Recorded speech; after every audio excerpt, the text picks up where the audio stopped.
Welcome to General Foundation course, Intermediate Second Year. Myself, Jalagam Ramarao, Government Junior College, Palvancha, Bhadradri Kottagudem District. Joint Stock Company. The sole proprietorship and partnership form of organization are not capable of undertaking large-scale activities due to lack of adequate capital, limited managerial abilities, and unlimited liability. Thus, company form of organization came into existence to be most suitable for organizing large-scale business activities, as it has the advantage of attracting huge capital and capacity and employ trained and experienced managers. Now, company is the most widely used form of business organization.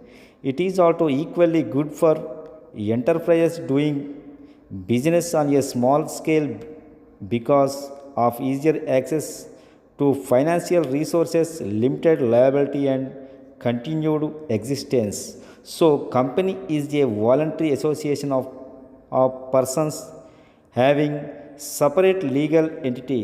So, perpetual succession and common seal, the capital of the company divided into transferable shares of a fixed value. లాభార్జన ధ్యేయంగా కొంతమంది వ్యక్తులు కలిసి స్వేచ్ఛగా బదిలీ చేయగలిగే వాటాలలో పెట్టుబడి పెట్టి స్వచ్ఛందంగా ఏర్పాటు చేసుకున్న వ్యాపార సంస్థను కంపెనీ అంటారు. డెఫినేషన్: నగదు కానీ తత్సమానమైన విలువగల ఆస్తిని కానీ సేకరించి ఒక వ్యాపారంలో ఉమ్మడిగా పెట్టుబడి పెట్టి తద్వారా ఆర్జించే లాభ నష్టాలను పంచుకోవడానికి ఏర్పాటైన వ్యక్తుల సముదాయాన్ని కంపెనీ అని అంటారు. దీన్ని జేమ్స్ స్టీఫెన్సన్ నిర్వచించడం జరిగింది. సో, బదిలీ చేయగలిగిన వాటాలలో మూలధనం వెచ్చించి సభ్యత్వం తీసుకుంటామనే షరతులతో లాభం కోసం ఒక చోట చేరిన వ్యక్తుల సమూహమే జాయింట్ స్టాక్ కంపెనీ అని ఆచార్య హనీ నిర్వచించడం జరిగింది. సొంత మరియు భాగస్వామ్య వ్యాపారాల్లోని లోపాలను తొలగించేందుకు కంపెనీ వ్యవస్థ ఏర్పడింది. లాభార్జనే ధ్యేయంగా కొంతమంది వ్యక్తులు కలిసి స్వేచ్ఛగా బదిలీ చేయగలిగే వాటాలలో పెట్టుబడి పెట్టి స్వచ్ఛందంగా ఏర్పాటు చేసుకున్న వ్యాపార సంస్థను కంపెనీ అంటారు. సో, కంపెనీ స్వేచ్ఛగా బదిలీ చేయగలిగే వాటాల రూపంలో మూలధనం, పరిమిత రుణ బాధ్యత, అధికార ముద్ర కలిగి నిరంతరం కొనసాగుతున్న సంస్థగా నిర్వచించవచ్చు. సో, జాయింట్ స్టాక్ కంపెనీ ఈ దిగువ పేర్కొన్న లక్షణాలను కలిగి ఉంటుంది. Features of company. The following are the salient features of the company form of organisation. First one, registers body of persons. A company come into existence only after registrations. Necessary legal formalities have to be completed under the Companies Act to get the company registered. Joint stock company ఈ దిగువ పేర్కొన్న లక్షణాలు కలిగి ఉంటుంది. First one, నమోదు చేయబడిన వ్యక్తుల కూటమి. ఉమ్మడి ధ్యేయంతో కొంతమంది వ్యక్తులు కలిసి ఏర్పాటు చేసుకొని కంపెనీ చట్టం ప్రకారం నమోదు చేయించబడ్డ సంస్థను కంపెనీ అని అంటారు. ఈ వ్యక్తులు యొక్క సంఖ్య ప్రైవేట్ కంపెనీకి అయితే కనీసం 2 ఉండాలి. అదేవిధంగా గరిష్టంగా అయితే 50 మంది ఉండవచ్చును. అదేవిధంగా పబ్లిక్ కంపెనీ అయితే కనీస సభ్యులు 7 మాత్రం ఉండాలి. గరిష్ట సభ్యుల సంఖ్య పరిమితంటూ ఏమీ ఉండదు. Second one, distinct legal entity. A company is regarded as a separate legal entity from its members. Thus, a company can carry on business in its own name. It has the right to own and transfer property in its own name. It can enter contracts and can sue and be sued in its own name. Joint stock company ప్రత్యేకమైనటువంటి న్యాయసత్వం కలిగి ఉంటుంది. కంపెనీకి తన సభ్యుల నుండి వేరుగా ప్రత్యేక న్యాయసత్వం ఉంటుంది. కంపెనీకి మామూలు వ్యక్తి వలె అన్ని హక్కులు, బాధ్యతలు ఉంటాయి. కంపెనీ తన పేరు మీదుగా ఆస్తులు కొనవచ్చును, ఒప్పందాలు కుదుర్చుకోవచ్చును మరియు ఇతరులపై దావా వేయవచ్చును. అదేవిధంగా ఇతరులు కంపెనీపై కూడా దావా వేయవచ్చును. Third one, artificial person. A company is an artificial person created by law. It is an artificial person in the sense that it is created by process other than natural birth and does not possess the physical attributes of a natural person.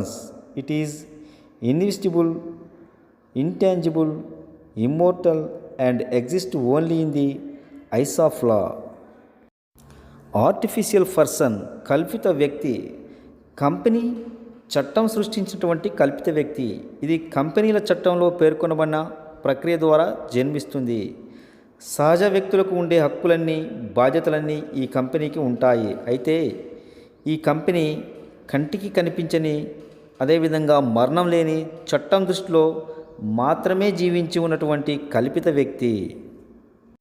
Fourth one, perpetual successions. A company has a continuous existence independent of its members. Its life is not affected by the death, insolvency, lunacy, or retirement of members. Members may come and go, but the company continues its operation so long as it fulfills the requirements of the law. The life of a company can come to an end only through the prescribed legal procedure. శాశ్వత పారంపర్యం. సభ్యులతో సంబంధం లేకుండా company నిరంతరాయంగా కొనసాగుతుంది.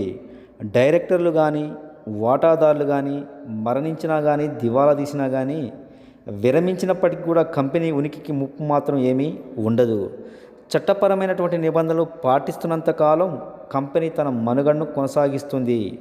తనంత తానుగా చట్టం ప్రకారం రద్దయ్యే వరకు కంపెనీ కొనసాగుతూనే ఉంటుంది. Common seal. A company being an artificial person cannot sign documents. The companies act therefore provides for the use of common seal with the name of the company as substitute for as signatures. Any document bearing the common seal of the company must be witnessed by at least 2 directors. Common seal అధికార ముద్ర.